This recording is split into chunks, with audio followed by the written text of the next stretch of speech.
ఒక బిడ్డ, ఇది బేసిక్ కాన్స్టిట్యూషనల్ రైట్. ఇది ఒక బిడ్డ ఆడుకునే అది హక్కు, చదువుతో పాటు ఆడుకునే హక్కు ఉంది. ఆ హక్కు కోసం ప్లే గ్రౌండ్స్ లేవు.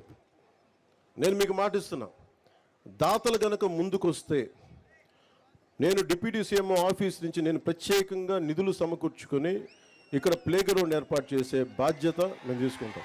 అది నాకు కొంచెం దాతలు ముందుకు రావాలి. పంచాయతీ ఆస్తి 8 సెంట్లని తెలుసుకొని నాకున్న భూమిలో 10 సెంట్లు ఇస్తానని ముందుకు వచ్చిన రైతు కారుమంచి నారాయణ గారికి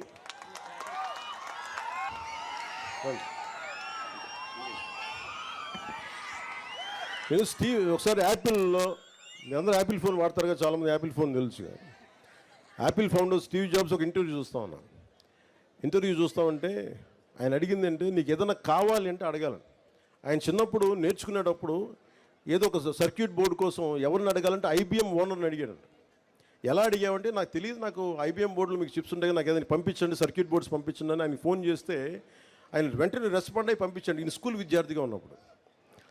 నేను నేర్చుకుంది ఏంటంటే, నాకు ఇది కావాలి అని అడగడం నాకు తెలుసు. ఎంతమంది వస్తారో లేదో తెలియదు, కానీ ఈ రోజున కారుమంచి నారాయణ గారు మనస్ఫూర్తిగా వారికి నా కృతజ్ఞతలు తెలియజేస్తున్నా.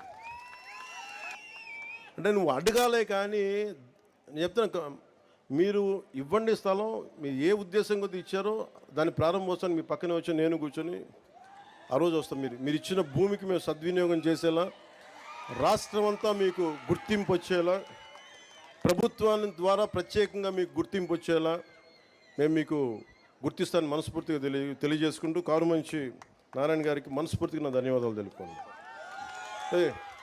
ఇప్పుడు దాకా అందరూ నా ఫోటో అడిగి, నేను కారుమంచి నారాయణరావు గారి ఫోటో అడుగుతాను. మధ్య ఫోటోది